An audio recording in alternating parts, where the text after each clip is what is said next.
Quarta, dia de recebermos Andresa Matais aqui no Contexto, a segunda casa dela, né? Era para ser a primeira casa, mas é a segunda casa dela, temos ela aqui hoje. Muito boa tarde, Andresa. Oi, Neila, boa tarde a todo mundo que está acompanhando o Contexto.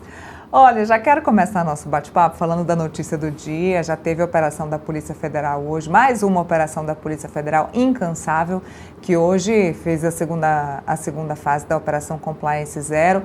Teve ali como alvo Daniel Vorcaro mais uma vez e seus familiares, bloqueio de dinheiro, busca e apreensão, uma operação muito bem controlada pelo ministro Dias Toffoli, muito bem enviesada pelo ministro Dias Toffoli, que inclusive reclamou, Andresa, que a Polícia Federal demorou 24 horas para cumprir a determinação do Supremo Tribunal Federal. Mas temos aí Daniel Vorcaro mais uma vez na mira do Supremo Tribunal Federal, uma mira controlada. Exatamente.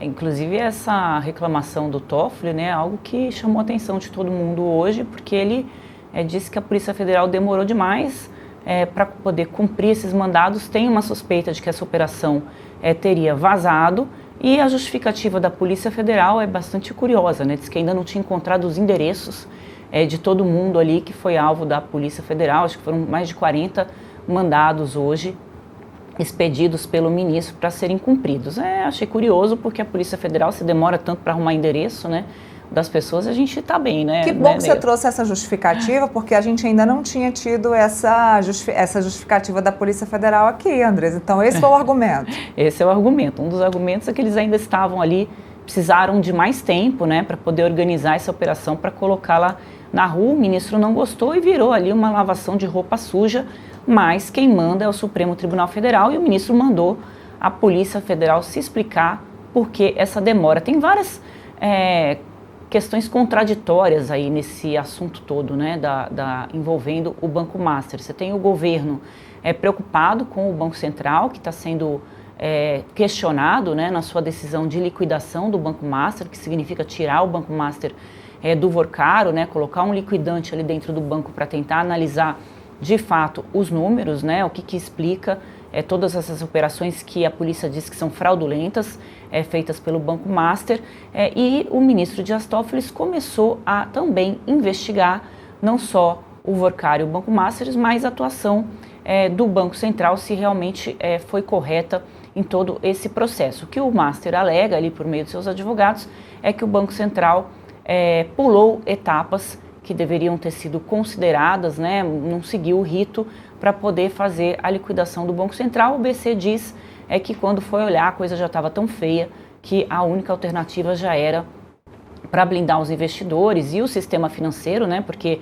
essas questões aí, quando envolvem um banco, o efeito pode ser em cascata. Então era justamente intervir imediatamente ali para tirar o banco das mãos do Vorcaro e tentar resolver essa situação de forma que os danos não sejam tão grandes quanto foram, e tem danos grandes, né, porque o Master vendeu para muitas instituições financeiras, inclusive fundos de pensão, títulos que na verdade ali não tinha nada. Você estava investindo o seu dinheiro em nada, que te daria retorno. Pelo contrário, você perderia esses recursos. Mas voltando aqui à questão da operação, tem um nome aí novo nessa operação, novo na operação, mas na verdade velho em todo esse roteiro aí do Daniel Vorcaro, que é o Nelson Tanuri, que é um investidor, um empresário conhecido.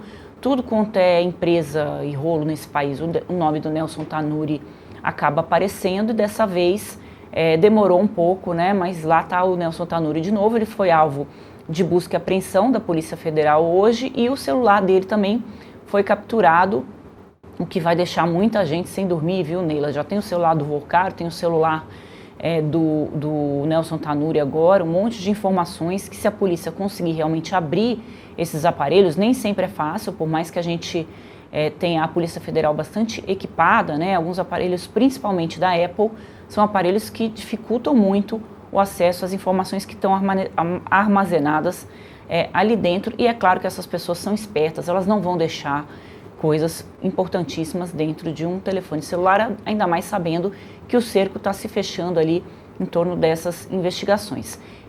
O que se suspeita com relação ao Nelson Tanuri? Eu conversei com algumas pessoas ali da Faria Lima e ninguém sabe se, na verdade, o Vorcaro não é um laranja do Tanuri.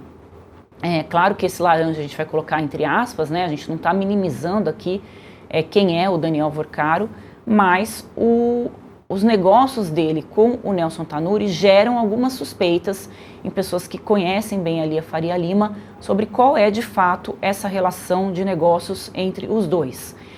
O Tanuri tem ali investimentos no Banco Master e o Banco Master também colocou recursos em empresas que estavam ali falindo, que foram compradas pelo Tanuri.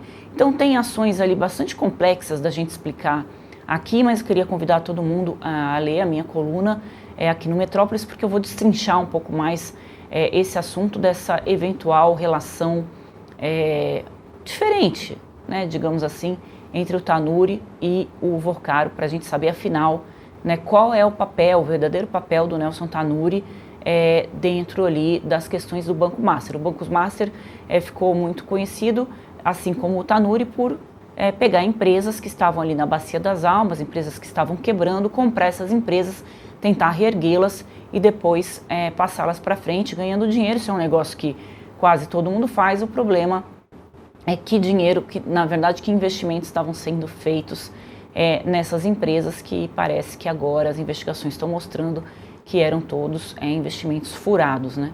Agora, é um grande bolo essa história do Banco Master, né, Andresa? Primeiro que o Supremo Tribunal Federal é envolvido em um caso que sequer tem foro privilegiado, sequer tem alguém com foro privilegiado nessa história. Agora, tem uma segunda fase da mesma operação Compliance Zero com a mesma pessoa, né, Daniel Vorcaro, mais uma vez, a família dele mais uma vez envolvidas nessa operação Compliance Zero. Agora vamos aguardar para ver o que sai disso tudo mais uma vez, de mais uma busca e apreensão da mesma pessoa que inclusive estava presa, ficou presa em novembro por pouco mais de 6 ou 7 dias. Lembrando que Daniel Vorcaro, ele cumpre medidas restritivas, inclusive ele está com tornozeleira eletrônica. Sim. Ele não pode sair do país, por exemplo. Mas o cunhado dele estava tentando sair do país. Tudo para Dubai, né? Isso que eu ia dizer, para o mesmo destino que o Daniel Vorcaro estava tentando ir quando foi interceptado pela Polícia Federal lá em novembro do ano passado. Se fosse para Dubai, poderia até encontrar lá o Alexandre de Moraes, que estava passando férias com a sua mulher. Em Dubai, todo mundo sabe que ele tem bastante dinheiro para ir para Dubai, porque também recebeu ali do Master, né, 130 milhões de reais, né, dá para ir para Dubai e voltar várias vezes, né. Esse cunhado também é uma personagem interessante, que também já vinha se falando nele, mas ainda não tinha sido alvo dessa operação, e ele se torna mais interessante ainda para o meio político, porque ele foi o principal financiador da campanha do Tarcísio de Freitas ao governo de São Paulo, né. Naquela época não se tinha nenhum tipo de mácula ali no currículo do cunhado do Vorcaro, mas ele doou dinheiro ali, também doou dinheiro para o Jair Bolsonaro, para a campanha dele, o que vai ser bastante explorado aí pelos petistas, né, nesse momento que a gente está em clima de campanha eleitoral. Vamos lembrar que a gente está em 2026, em outubro a gente vai escolher o novo presidente da República, os novos deputados, senadores e governadores. Então qualquer fato agora vai ser bastante explorado. O cunhado do Vorcaro, ele tem empresas ali na questão da área de saúde, de academias de ginástica, essa questão mais de saúde, como é que a gente diz assim? Wellness. Exatamente. Por aí são os negócios dele, mas ele também estaria envolvido aí nessa operação, dizem, né?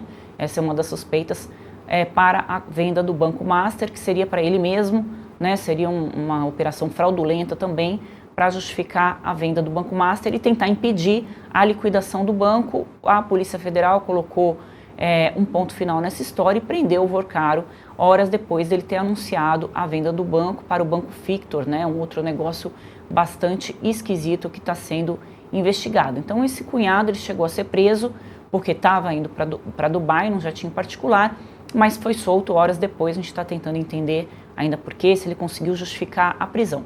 O Daniel Vorcaro, quando foi preso, ele ficou 12 dias preso, ele conseguiu comprovar que ele havia comunicado ao Banco Central que ele deixaria o país logo após o anúncio da venda, justamente para tratar deste tema. E quando se confirmou que ele realmente havia avisado o Banco Central, ele foi para casa, mas está ali sob medidas protetivas, como você falou, Neila, com uma tornozeleira eletrônica, mas ele pode sair de casa, ele tem todo um raio ali de atuação, não é como foi com o Bolsonaro, que tinha que ficar, né, dentro de casa, não poderia sair ali daquele espaço.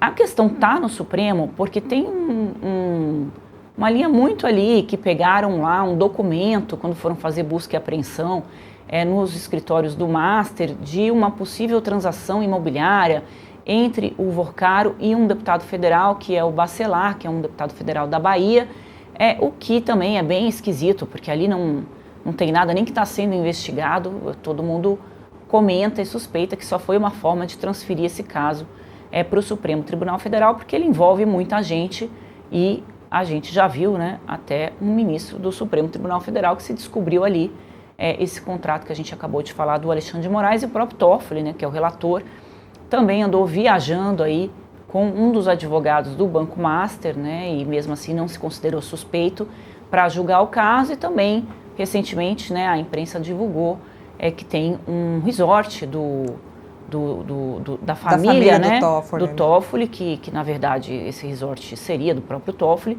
e que foi vendido agora, né, recentemente. Passou por ali um dinheiro de um dos fundos que o Banco Master também usava, e esse dinheiro foi, o REAG, né, que também foi alvo de operação hoje, foi um dos canais para se chegar esse dinheiro para se comprar, que eles compraram por 300 mil e venderam agora por uns 5, 6 milhões, um bom negócio, né, Neila? Ótimo negócio. A gente não consegue esses negócios na vida da gente, né? Por que será?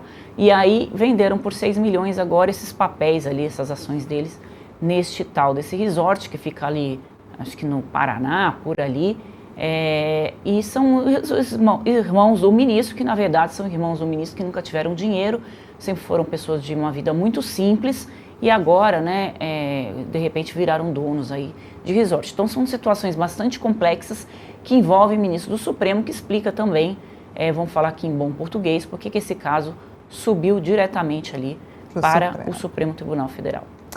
Muito bem, então a gente continua acompanhando a Operação Compliance Zero, isso não vai parar por aqui, mas como a gente vem dizendo, o ministro Dias Toffoli está no meio, uma operação controlada, não uma operação bagunçada não, então essa operação, mesmo tendo a Polícia Federal no meio, sendo uma operação da PF, ela é completamente controlada. Como chama, Andresa, quando tem uma contenção de risco? Pronto, é uma operação com contenção de risco. Exato. É isso. E assim, ontem o ministro Fernando Haddad, que é o ministro da Fazenda, disse que é o maior escândalo, né, que o país já viu envolvendo aí essa situação no mercado do sistema financeiro, né, que envolve o sistema financeiro. Então, o Haddad precisou vir a público para defender o trabalho do Gabriel Galípolo, que é o presidente do Banco Central, para defender o Banco Central, a atuação técnica do Banco Central nesse processo todo, porque o Banco Central, de repente, né, que é o órgão regulador dos bancos, se viu ali tendo seu trabalho questionado, né, tanto pelo ministro quanto pelo Tribunal de Contas da União. Você colocou, né, uma inspeção dentro do BC para tentar analisar esses dados. Acho correto, Neila, que se olhe pelos dois lados. Claro, a gente também no país virou assim, né? Ninguém pode questionar ninguém, porque parece que você está de um lado ou de outro. Já que é uma operação que tem acusações dos dois lados, que a Polícia Federal olhe também para o trabalho do Banco Central, e se o Banco Central não fez nada de errado, vai sair maior do que entrou nesse caso. O que não dá é uma gritaria louca, porque está se olhando também para o trabalho do Banco Central. A gente divulgou aqui na minha coluna, no Metrópolis, o repórter André Schauders, a gente solicitou ao Banco Central todos os documentos envolvendo essa operação do Banco Master, inclusive trocas de comunicações entre os órgãos, entre os poderes, sobre o processo que levou à liquidação do Master, e o Banco Central, adivinhe, colocou tudo sob sigilo, alegando que tinham informações ali confidenciais. Como que os órgãos públicos fazem quando tem informações confidenciais? Eles tarjam esses dados de nome, endereço, CPF, questões envolvendo ali finanças que não poderiam ser vazadas de alguma forma, tarjam isso e divulgam o resto das informações. O Banco Central colocou tudo sob sigilo, e a gente queria entender por que o Banco Central tarjou isso. A OAB lá do Paraná entrou com uma ação para obrigar o Banco Central a tornar esses dados públicos. Afinal, A gente só está falando nesse assunto porque ele é de interesse de todos os brasileiros, porque se afetar o sistema financeiro, atinge todo mundo, né, nele. Então, que a gente tenha transparência também nessas informações. Se questiona tanto, principalmente a imprensa, que o ministro Dias Toffoli colocou sigilo nessa operação, mas quando a gente divulga que o Banco Central também colocou sigilo, isso não é alvo de gritaria, deveria ser, né? Deveria ser, exatamente. Mudando de assunto,